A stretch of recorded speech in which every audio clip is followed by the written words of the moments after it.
بڑھنے لگی، اللہ رب العزت نے پہچان کے لیے مختلف قبیلوں میں تقسیم کر دیا، مختلف برادریوں میں تقسیم کر دیا۔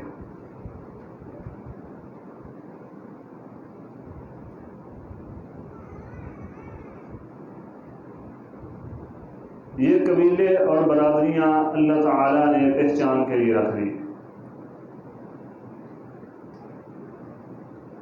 اب معاشرے کے مختلف افراد کو مختلف منصبوں پر فائز کیا، کچھ ان کے حقوق اور کچھ ان کے فرائض مقرر کر دیے۔ ہر کسی کے لیے اپنے فرائض ادا کرنا ضروری قرار دے دیا۔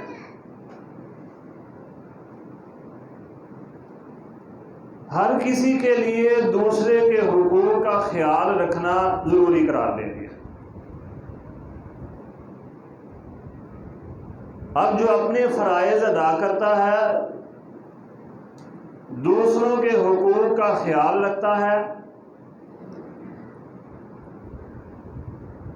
اسے بدلے میں جنت کی نوید اور خوشخبری سنا دی۔ جو اس کے برعکس کرتا ہے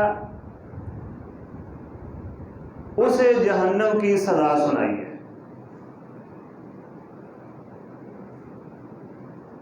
اور یہ بات غیر مسلم بھی ماننے کو تیار ہی نہیں بلکہ مان رہے ہیں کہ حقوق کا جتنا خیال اسلام نے رکھا ہے اس سے بڑھ کر کسی اور مذہب نے نہیں رکھا۔ انسانیت کا جتنا احترام اسلام نے سکھایا ہے اس سے بڑھ کر آج تک نہ کوئی سکھا سکا ہے، نہ کوئی قیامت تک سکھا سکے گا۔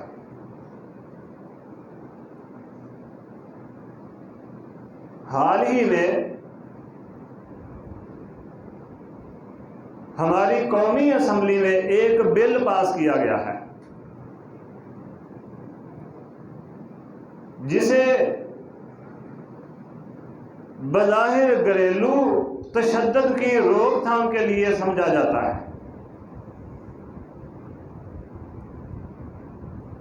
حقیقت میں یہ انسانیت کی تذلیل ہے۔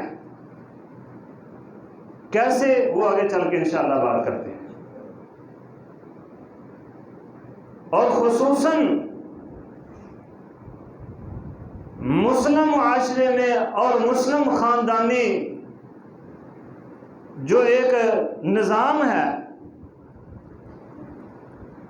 اس میں ایک ایسا ایٹم بم نصب کیا گیا ہے، جب یہ پھٹے گا اور ہمارا مسلمانوں کا خاندانی نظام تباہ و برباد کر کے رکھ دے گا۔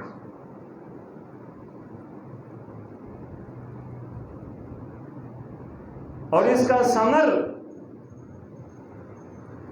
چونکہ اسی طرح کے بل ماضی کی حکومتیں بھی پاس کر چکی ہیں اور اس کا ثمر، اس کا نتیجہ ہم ماضی میں دیکھ چکے ہیں،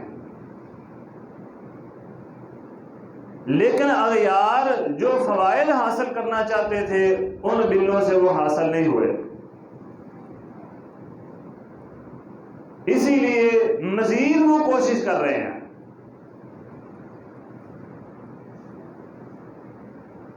بہترین خاندانی نظام کائنات کے رب نے ہمیں عطا فرمایا ہے، جس میں ایک دوسرے کے حقوق و فرائض ہیں، ہر شخص اپنا فرض ادا کرے اور دوسرے کے حقوق کا خیال رکھے،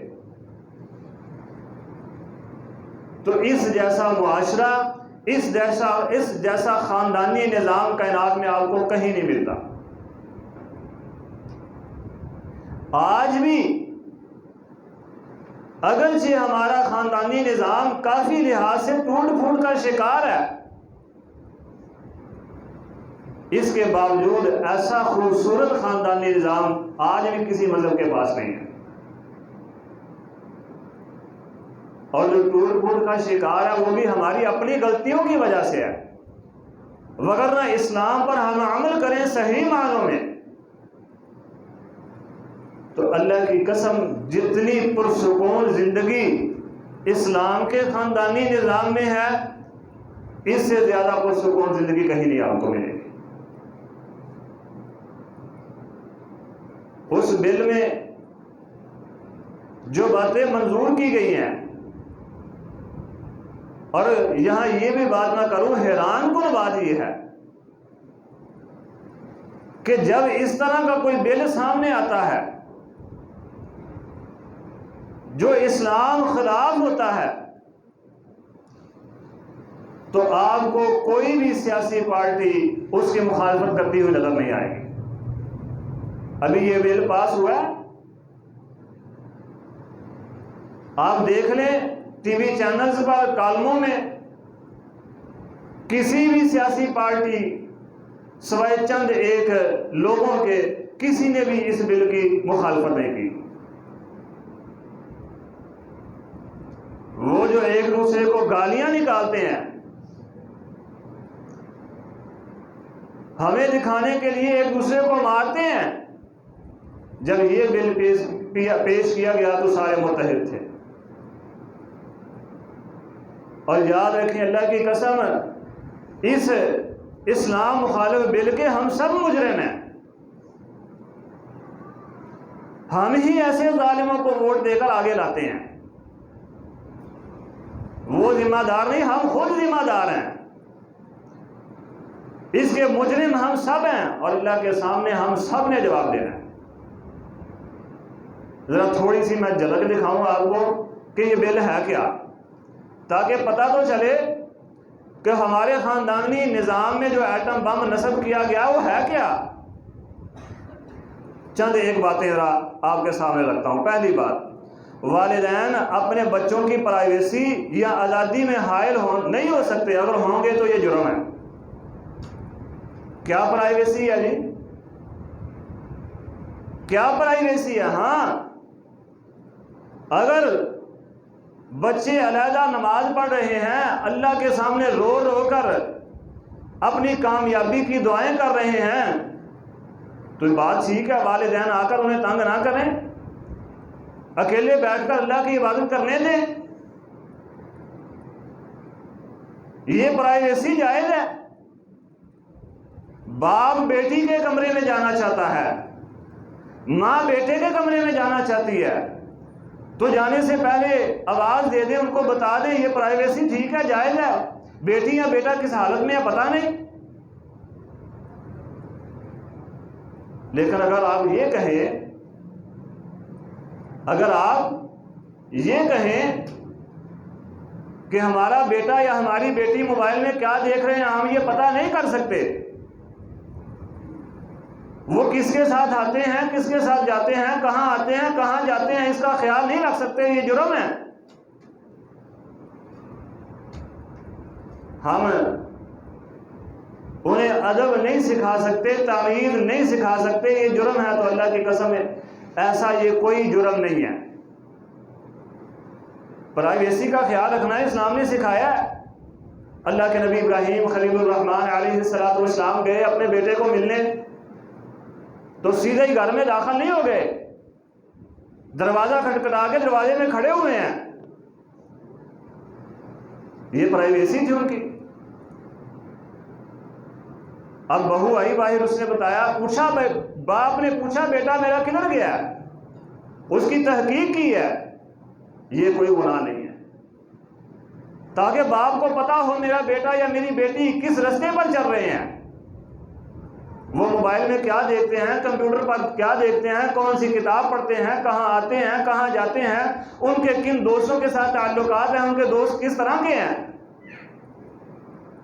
کیونکہ اولاد کے معاملے میں کل کو کائنات کے رب کے دربار میں کھڑے ہو کر باپ نے جواب دینا ہے۔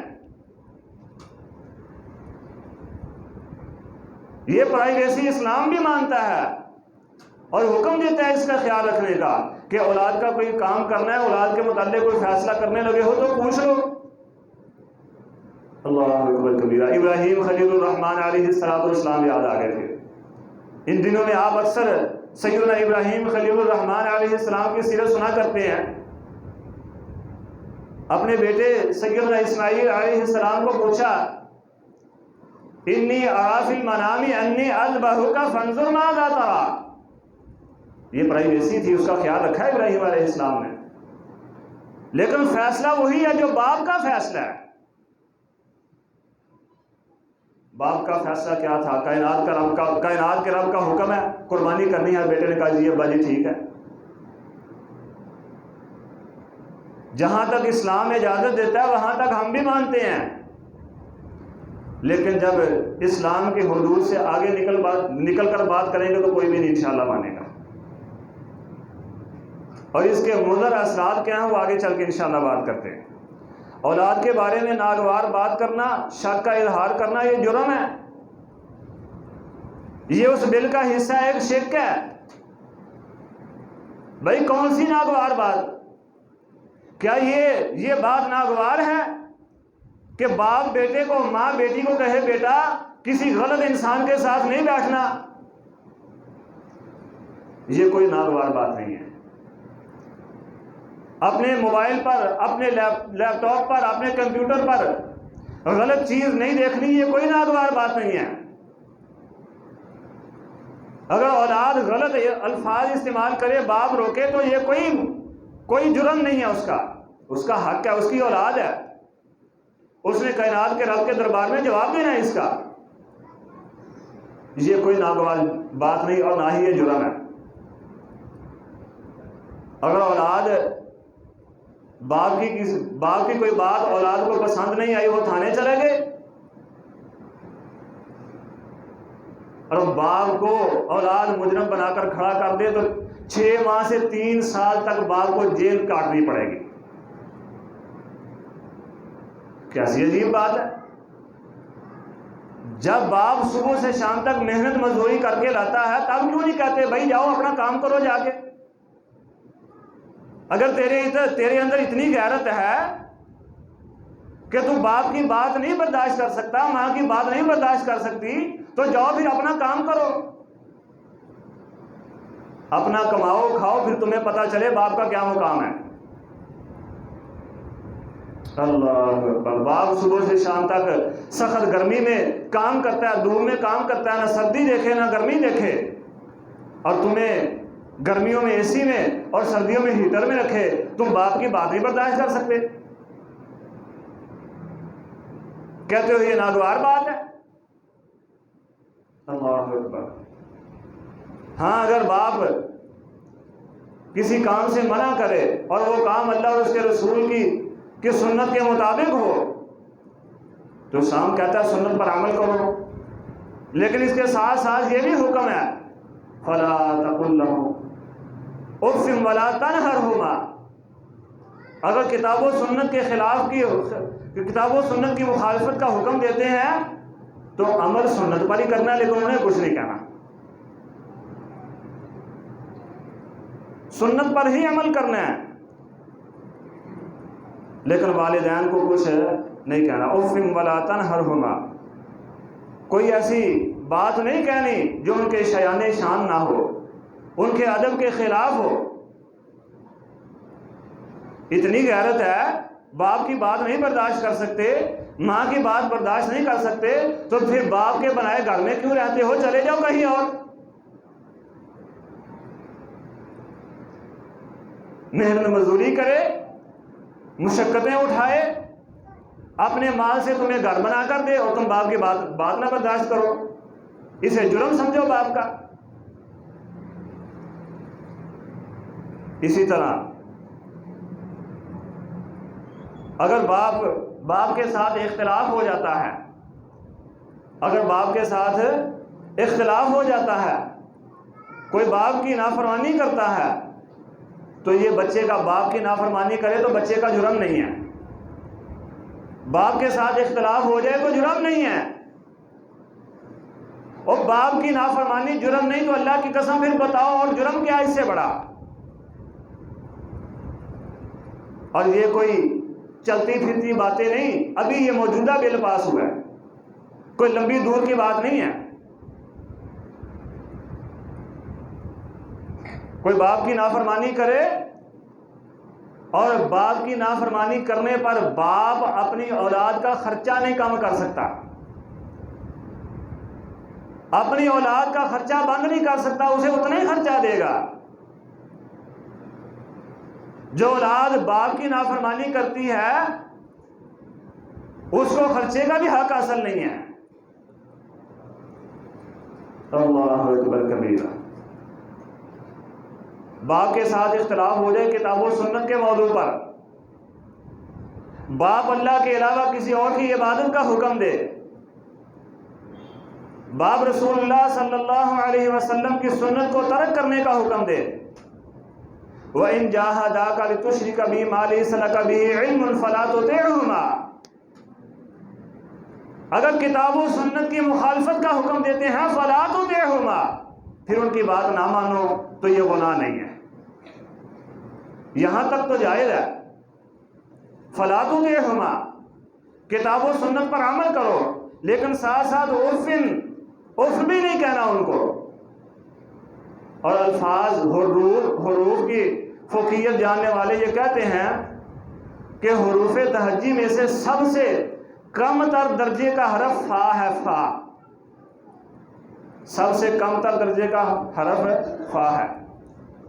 تو اللہ تعالیٰ نے بھی فرمایا عرف، یعنی فا جو کم تر درجے کا حرف ہے وہ بھی نہیں کہنا ان کو۔ کیسے عظیم کائنات کے رب کا حکم ہے، سب سے کم تر درجے کا حرف فا ہے، اور کائنات کے رب کا حکم بھی ہے کہ عرف، فا تک بھی نہیں کہنا ان کو۔ تم کہتے ہو نافرمانی کرے تو خرچہ نہیں بند کرنا، اور جو باپ کی بات نہیں مانتا اس کی غیرت پھر یہ کیسے گوارا کرے کہ باپ سے خرچہ لے کر اپنا کام چلائے؟ اگر باپ کہتا ہے نماز پڑھو، وہ کہتا ہے میں نہیں پڑھنی، تو ایسی اولاد کو کرنا ہی کیا ہے؟ اللہ اکبر۔ کائنات کے رب کا حکم ہے یا ایھا الذین آمنوا اطیعوا اللہ واطیعوا الرسول فلا تبطلوا اعمالکم۔ اور امام کائنات محمد الرسول اللہ صلی اللہ علیہ وسلم نے، بلکہ اللہ تعالیٰ نے بھی قرآن مجید میں والدین کا ادب و احترام کرنے اور ان کی بات ماننے کا حکم دیا ہے۔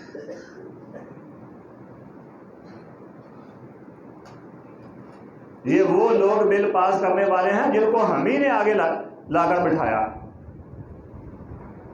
ہم اس کے برابر کے شریک ہیں، برابر کے مجرم ہیں ہم اس کے۔ آگے اگلی بات، خامد دوسری شادی کا بیوی کے سامنے اظہار نہیں کر سکتا، خامد دوسری شادی کا بیوی کے سامنے اظہار نہیں کر سکتا۔ اگر اس نے بیوی کو یہ کہہ دیا مذاق میں بھی کہ میں دوسری شادی کرنا چاہتا ہوں، تو یہ بھی بیوی پر تشدد ہوگا، اور اس کی بھی سزا 6 ماہ یا زیادہ سے زیادہ 3 سال اور 1 لاکھ روپیہ جرمانہ، اگر جرمانہ نہ دیا تو مزید 3 سال اندر۔ ہمارے بڑے ہی پیارے دوست ہیں ابو بکر قدوسی حفظہ اللہ، وہ لکھتے ہیں کہ پچھلی حکومتوں نے بھی یہ بل پاس کیا تھا اسی طرح کا ہے، تب میں کاموں کے مجموعہ پڑھایا کرتا تھا۔ تو ایک بیوی کے خامد کے ساتھ کوئی بات ہوئی، اس نے جا کر تھانے رپورٹ کر دی، پولیس والے خامد کو پکڑ کر لے گئے، 3 دن جیل میں رہا، اور آ کے سب سے پہلا اس نے جو خامد نے خوبصورت کام کیا، اس نے بیوی کو طلاق دے دی۔ بھائی وہ بیوی جو خامد کی بات نہیں برداشت کر سکتی وہ اسی لائق ہے۔ اسلام نے حکم دیا ہے، اسلام نے عورت کا احترام وہ ماں کی صورت میں ہو، وہ بہن کی صورت میں ہو، وہ بیوی کی صورت میں ہو، وہ بیٹی کی صورت میں ہو، کسی بھی صورت میں ہو، اسلام اس کا احترام کرنے کا حکم دیتا ہے، اسلام اس کا احترام کرنے کا حکم دیتا ہے۔ لیکن وہ عورت جو خامن کا ادب و احترام کرنا نہیں جانتی، جو خامن کی بات پر برداشت کرنا نہیں جانتی، وہ بیوی کہلانے کی حقدار بھی نہیں ہے۔ اللہ تعالیٰ نے اصول بیان کیے ہیں کتاب و سنت میں، اگر بیوی تنگ کرتی ہے تو یہ نہیں سیدھے اسے طلاق دے دو، فرمایا بستر الگ کر لو۔ سب سے پہلی سزا اگر عقل مند اور دانا ہوگی، پہلے فرمایا اسے سمجھاؤ کہ یہ بات غلط ہے، اگر عقل مند دانا ہے تو سمجھانے سے سمجھ جائے گی، نہیں تو دوسرا کام یہ ہے کہ بستر الگ کر دو۔ امہات المومنین نے نبی صلی اللہ علیہ وسلم سے خرچے کا مطالبہ کیا تھا، آپ کو یہ بات پسند نہ آئی، آپ نے بستر الگ کر لیا۔ جو غیرت والی خاتون ہوگی اس کے لیے اس سے بڑی کوئی اور سزا نہیں ہو سکتی کہ اس کا خامد اس سے بستر الگ کر لے اپنا۔ پھر فرمایا اگر اس سے بھی نہیں سمجھتی پھر اسے مار لو، لیکن مارنا اس طرح ہے کہ نہ اس کی کوئی ہڈی ٹوٹے، نہ اس کے جسم پر کوئی تمہارے مارنے سے نشان پڑے۔ اب بتاؤ اس سے بڑا عورت کا کوئی احترام ہو سکتا ہے؟ میں کہتا ہوں نبی صلی اللہ علیہ وسلم کی زندگی ہمارے لیے بہترین مشعل راہ ہے۔ بتاؤ امام کائنات محمد رسول اللہ صلی اللہ علیہ وسلم نے اپنی ازواج مطہرات میں سے پوری زندگی میں کسی ایک بیوی پر بھی ہاتھ اٹھایا ہو؟ بیوی کے ساتھ لکھا کیا ہے؟ بیوی کے ساتھ اونچی آواز میں بات کی تو یہ بھی تشدد ہے بیوی پر۔ اگر بیوی کی کوئی ایسی بات کر دی جو بیوی کو پسند نہیں ہے، یہ بھی بیوی پر تشدد ہے، اس پر بھی خاوند کو سزا ملے گی۔ اور ساتھ ایک کڑا جس میں جی پی ایس سسٹم ہوگا، وہ کڑا ڈالا جائے گا، اور اولاد سے اور بیوی سے خامن کو دور رکھا جائے گا، اس کی ہر نقل و حرکت پر اس کے جو ہے نا وہ نظر رکھی جائے گی، کہاں آتا ہے کہاں جاتا ہے، یہ بیوی کے پاس تو نہیں جا رہا، بچوں کے پاس تو نہیں جا رہا۔ اور نام کیا دیا اس بل کو؟ گھریلو تشدد کی روک تھام کا بل۔ جو خامد بیوی کی شکایت پر یا جو باپ اولاد کی شکایت پر ایک مرتبہ جیل میں جائے گا، دوبارہ وہ گھر میں ان کو بسنے دے گا؟ ظاہری سی بات ہے نہیں بسنے دے گا۔ جو بیوی خامد کی بات نہیں برداشت کر سکتی، جو اولاد یہ بات برداشت نہیں کر سکتی کہ باپ انہیں برے کاموں سے روکے، اچھے کاموں کا حکم دے، برے دوستوں سے منع کرے، بری حرکتوں سے منع کرے، وہ اولاد کہلانے کے حقدار نہیں ہے۔ اور جیسے ہم ماضی میں اس کے ثمرات اور نتائج دیکھ چکے ہیں، اللہ نہ کرے ایسا ہوا تو اس سے برے نتائج ہمارے سامنے آئیں گے۔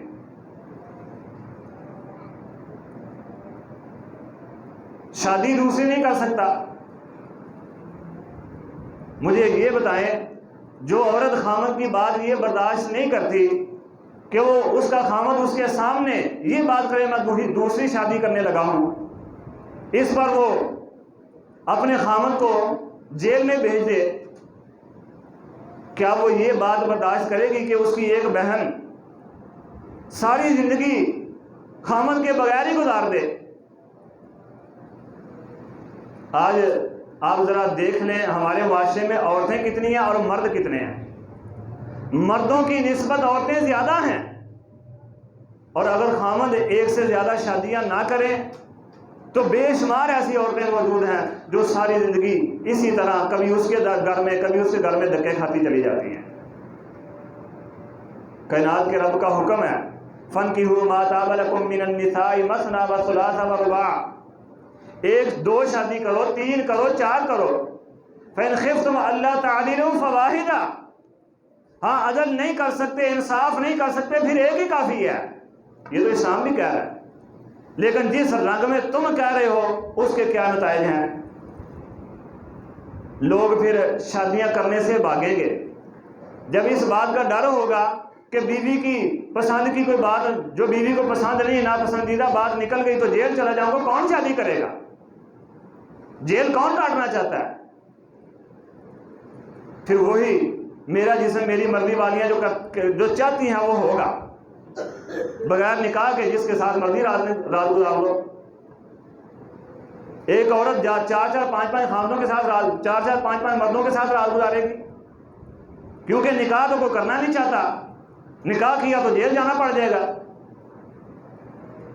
پھر اولاد کون پیدا کرے گا؟ جبکہ امام کائنات محمد رسول اللہ صلی اللہ علیہ وسلم نے فرمایا میں قیامت کے دن اپنی امت کی کثرت پر فخر کروں گا کہ میری امت سب سے زیادہ ہے۔ حکم دیا اس عورت سے شادی کرو جو زیادہ بچے پیدا کرنے والی ہے۔ اب کون اولاد پیدا کرے گا؟ کون چاہے گا کہ اللہ مجھے اولاد کی نعمت سے نوازے؟ کیونکہ جیل جانا پڑے گا اگر کوئی بات ہو گئی تو۔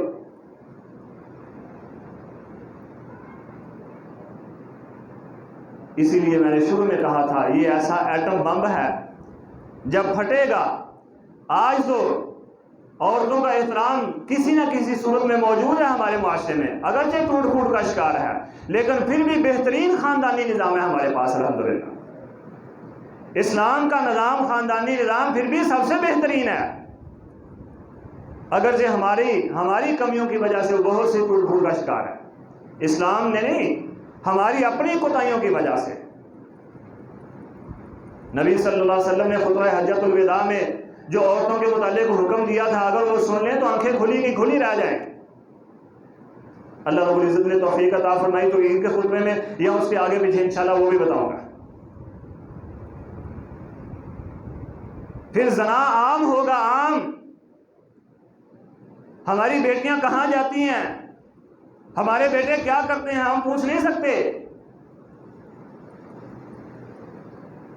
کہاں رات گزارتے ہیں، کہاں سے آتے ہیں، کہاں جاتے ہیں، کیا بنتا ہے کوئی پتہ نہیں ہے۔ بیوی رات کس کے پاس تھی، آج میرے پاس تھی، کل کس کے پاس تھی، ہم نہیں پوچھ سکتے، تشدد ہے۔ انا للہ و انا الیہ راجعون۔